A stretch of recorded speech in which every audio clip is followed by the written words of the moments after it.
Olá pessoal, tudo bem? Eu espero que todos estejam bem, estejam em paz, estejam com saúde. Esse momento que a gente está vivendo é um momento muito propício depois, né, para a gente fazer algumas reflexões a respeito dessa crise, essa crise que é uma crise civilizatória também, né, porque ela atinge todo um conjunto de sociedades e civilizações. É, lembrando que ela atinge dimensões que também são sociais. Eu espero que a gente possa, ao transcorrer desses dias, também trazer esse conjunto de reflexões para os nossos encontros. Nós vamos, a partir de hoje, gravar uma série de vídeos, de videoaulas, de encontros virtuais, para que a gente possa dar prosseguimento aos nossos estudos, né?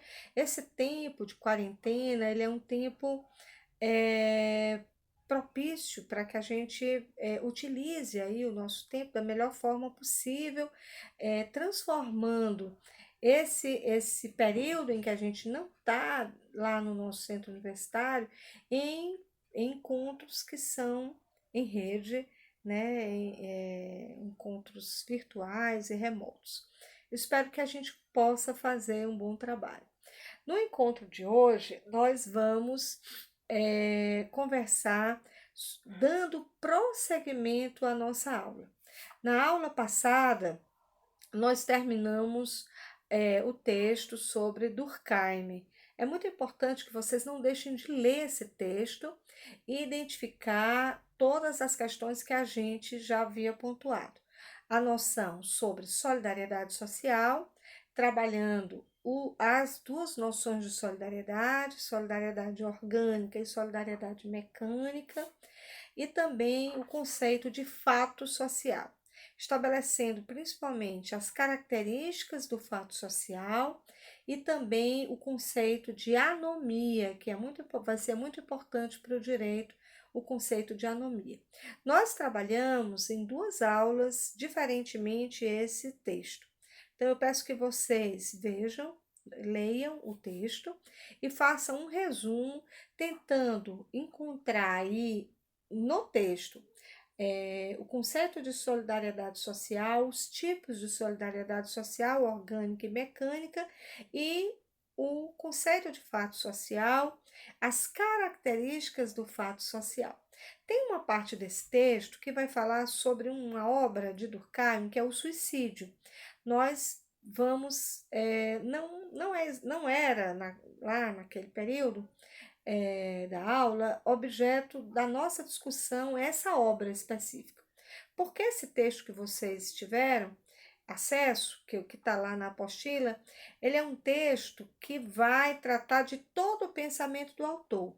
Então, ele fala também da obra sobre as formas elementares e a vida religiosa, e fala também sobre o suicídio. Essas duas itens do texto, eles não são foco do nosso debate especificamente.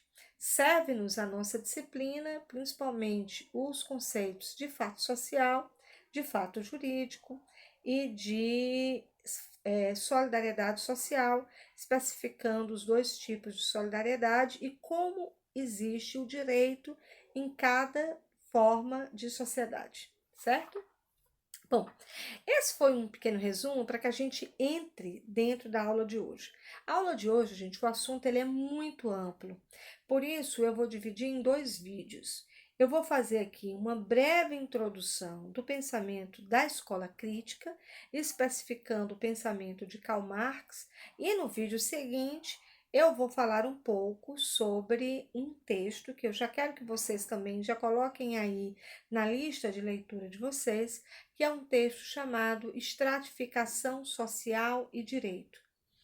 Esse texto é um texto curto, mas ele dá uma boa margem para um debate, tá certo?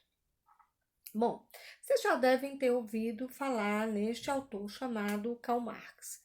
Ele é um autor que vem ultimamente sendo resgatado muito nesses tempos de muita polarização política, tanto de pessoas que querem denegrir a imagem deste pensador, como também de pessoas que querem enaltecer a imagem de Marx. Como nós estamos numa disciplina científica, né, tentando trazer ao máximo a sociologia de forma acadêmica, nós vamos nos distanciar dessas duas proposições, tentando trazer um estudo sobre este pensador, conseguindo priorizar os conceitos essenciais que ele traz para nós e de que modo esses conceitos dialogam com o direito. Mas é preciso que entendamos que Marx é um autor de muita relevância para as ciências humanas. Marx ele é estudado pela sociologia, pela economia, pela história, pela filosofia. Ele era um filósofo. Então, ele é discípulo de um outro filósofo chamado Hegel, e ele, alemão, assim como Hegel, estuda com este pensador e tem com Hegel as primeiras lições sobre dialética e sobre o estudo histórico, né? Ou que vai vir a ser o materialismo histórico dialético. Então, Hegel, gente, ele é um autor estudado pela filosofia do direito. Então, aqueles alunos que vão fazer a disciplina de filosofia do direito ou que já estão fazendo, num dado momento vão se encontrar com Hegel, que dá uma importante contribuição para a filosofia do direito, porque ele escreve uma obra sobre a filosofia do direito. E a contribuição de Hegel é o estudo histórico e também a aplicação da dialética na história. E Marx, ele é um herdeiro disso. Então, ele faz parte de um grupo de pensadores chamado Novos Hegelianos, ou Neo-Hegelianos. E esses jovens, né, que eram os jovens hegelianos, ele fez parte, em um dado momento também, ele rompe com esses pensadores. Ele rompe com os jovens hegelianos porque ele segue um rumo de um pouco diferente. O rumo que Marx vai realizar é também de ruptura. Por isso, ele é um autor eminentemente crítico. Ele escreve uma obra chamada Crítica, a Crítica ao Pensamento Hegeliano, e nessa obra ele vai pensar um pouco diferente, porque ele vai construir um pensamento materialista. Então, é a partir da ideia de materialismo histórico que a gente parte para entender o pensamento de Karl Marx. Quando ele funda o materialismo histórico, ele vai dar uma nova visão para a história a partir dos elementos concretos, isto é, do modo como essa sociedade constrói e elabora o seu modo de produção. Então, ele parte da produção, ele parte do modo como essa sociedade está organizada materialmente. Essa é a diferença entre ele e Hegel, porque Hegel vai fazer um estudo da sociedade e da história a partir dos elementos que são os elementos da razão histórica, como cada um constrói dentro de uma racionalidade histórica o seu viver social. Marx vai dizer que esse pensamento, que é o pensamento da própria condição existente do ser humano, ele não ele não é abstrato, ele segue elementos que são elementos da condição de classe social, isto é, de como essa sociedade vai estar organizada. Portanto, a ideologia, isto é, o conjunto de pensamentos de uma sociedade, ela não é dada de forma abstrata ou por uma racionalidade única.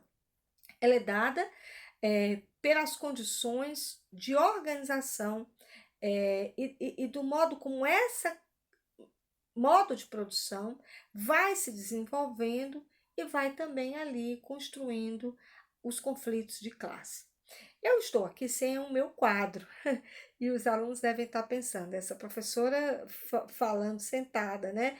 Quando na minha sala de aula eu já teria escrito uma linha, e eu posso até num outro momento tentar construir aqui no meu gabinete um pequeno painel que eu possa também rabiscar nele.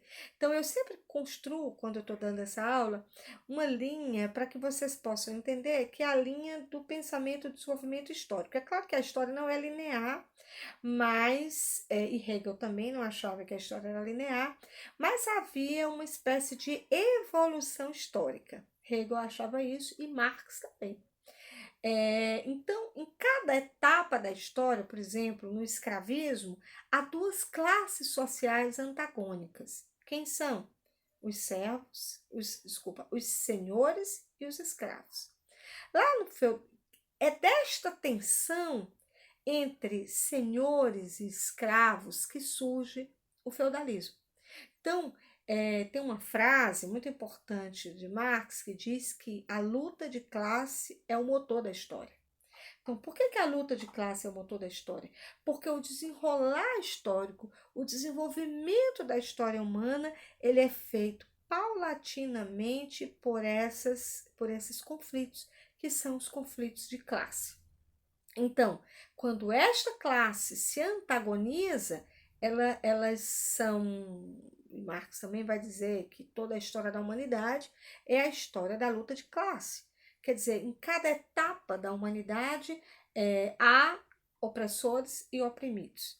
A partir daí, o que a gente vai ter?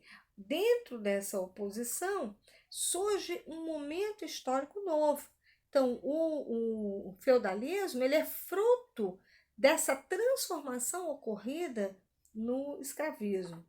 E aí há também duas classes sociais que se antagonizam. Você tem os senhores e os servos. É desse antagonismo entre os senhores e servos que surge uma nova classe social. Percebem o efeito da dialética? Quer dizer, a dialética, gente, é a ideia de que há uma tese e uma antítese. Isso nasce lá em Hegel, mas antes mesmo de Hegel, lá na filosofia antiga, é que aparecem as primeiras noções de dialética, inclusive com um autor chamado pré-socrático, chamado Heráclito. E aí, na noção de dialética, há uma tese, que é uma afirmação, e uma antítese, que é uma negação. Dessa afirmação e dessa negação, quando há uma antítese, desculpa, há uma síntese. Então, há uma tese, que é uma afirmação, e uma antítese, que é uma negação. Então, digamos assim, desse conflito, surge aí uma síntese. Toda síntese, ela contém tese e antítese. Então, nessa perspectiva, o feudalismo também há uma luta de classe. A luta de classe entre servos e senhores. É dessa luta de classe que surge a burguesia.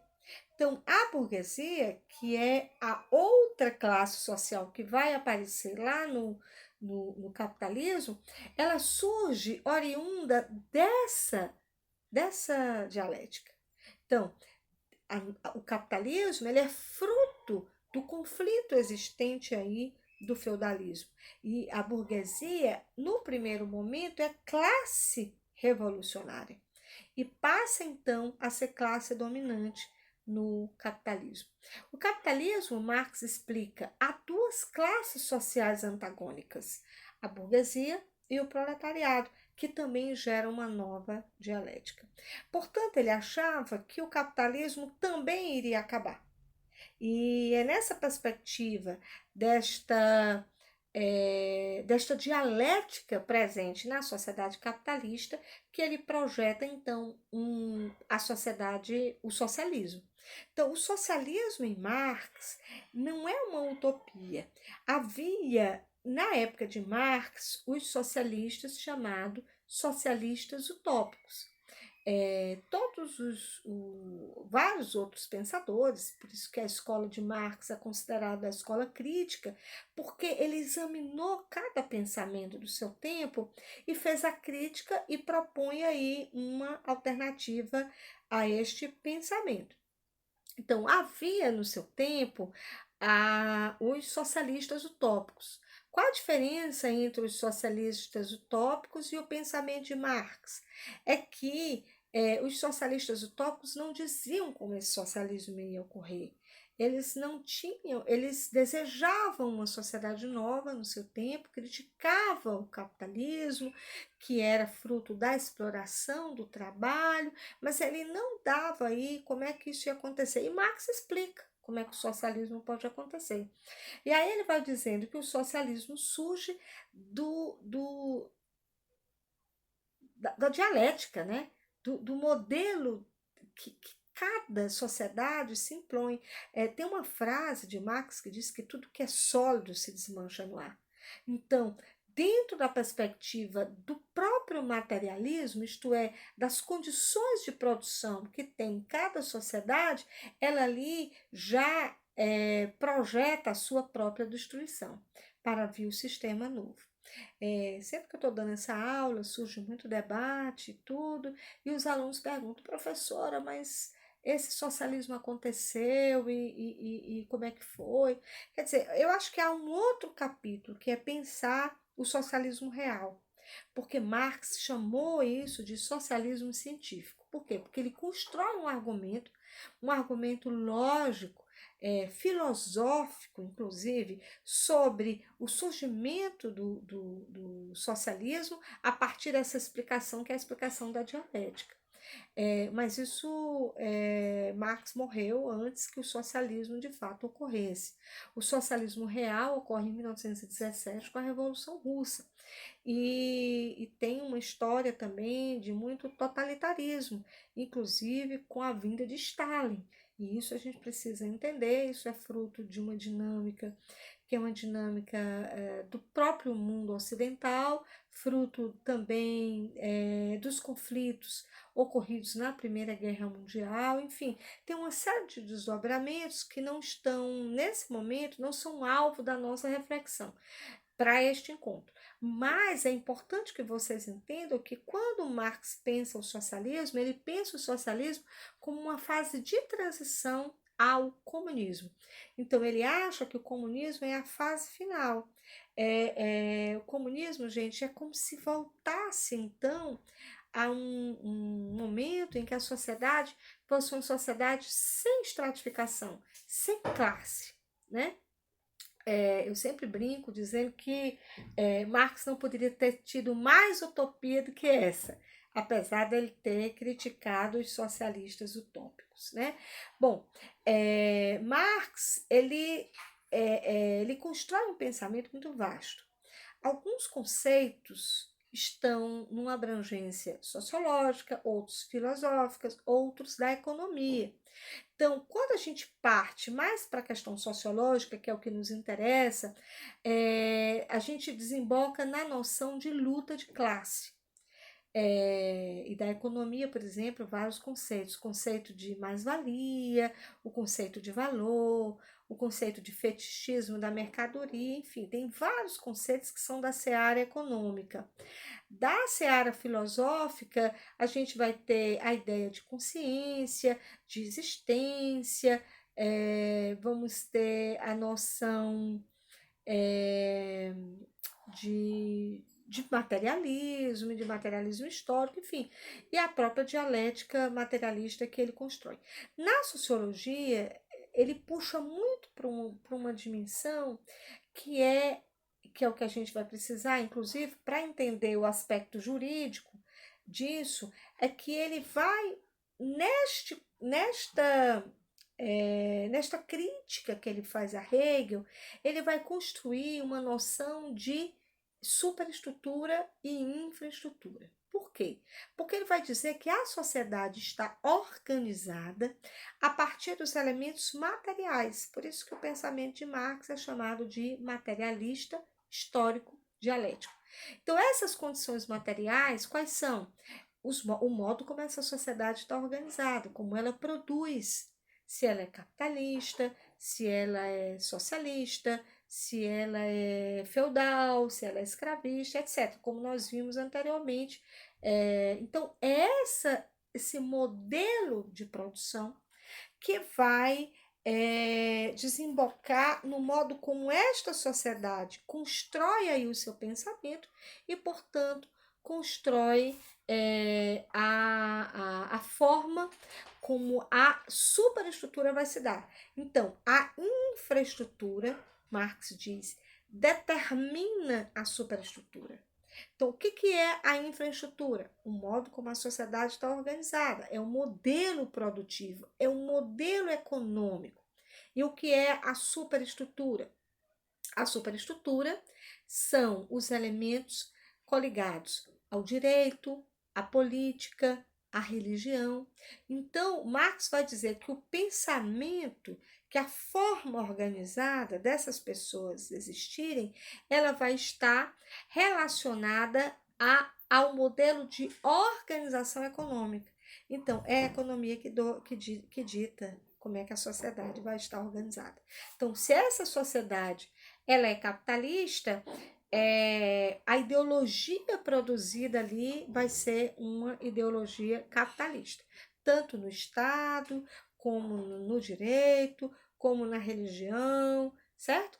Então, a partir dessa noção, Marx vai dizer que o direito ele é um mero objeto de manutenção do status quo da sociedade. A gente pode aprofundar isso no próximo encontro.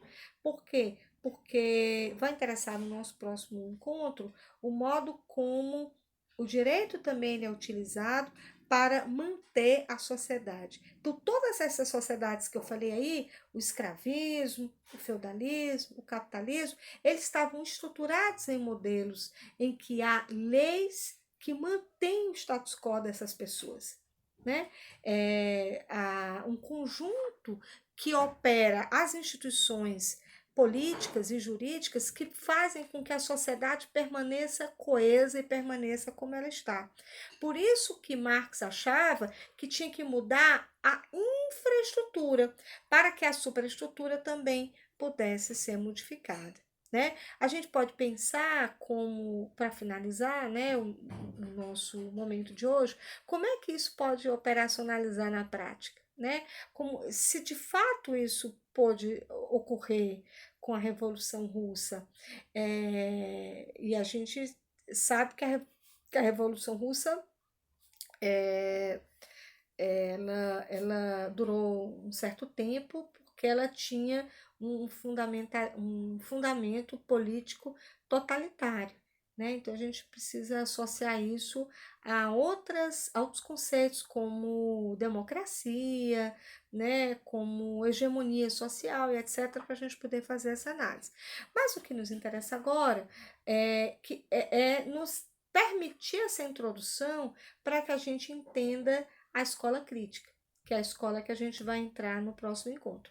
A escola crítica, ela vai se afinar com o pensamento de Marx, ela vai produzir uma crítica social do modo como a sociedade estava organizada, o modo como o direito opera, e também ela vai estar relacionada a um tipo de direito, que é o direito crítico também, que a gente vai poder falar no próximo encontro. Então, eu desejo paz e bem a todos, que possamos, então, refletir sobre o pensamento de Marx. Vocês podem buscar, na nossa apostila não há um texto específico sobre Marx, porque eu sempre utilizo uma aula expositiva para isso, e eu posso também adicionar lá aos nossos materiais um texto que pode servir de complemento ao que eu disse hoje. E aí, no próximo encontro, eu vou fazer um outro vídeo sobre o texto Estratificação Social de Direito. Esse texto ele foi tirado de um livro chamado é, Manual de Sociologia Jurídica, de uma autora chamada Ana Lúcia Sabadell. Como ele é um manual, ele é muito curto, ele deve ter umas 6 páginas, 5, 6 páginas, mas ele é muito interessante, porque ele nos faz pensar como é que o modo que o direito surge e ele garante a estratificação da sociedade. Então, leiam esse texto de modo crítico e que possamos, então, no próximo encontro, fazer uma apreciação e um debate a respeito dele, tá certo? Tchau, pessoal, até a próxima.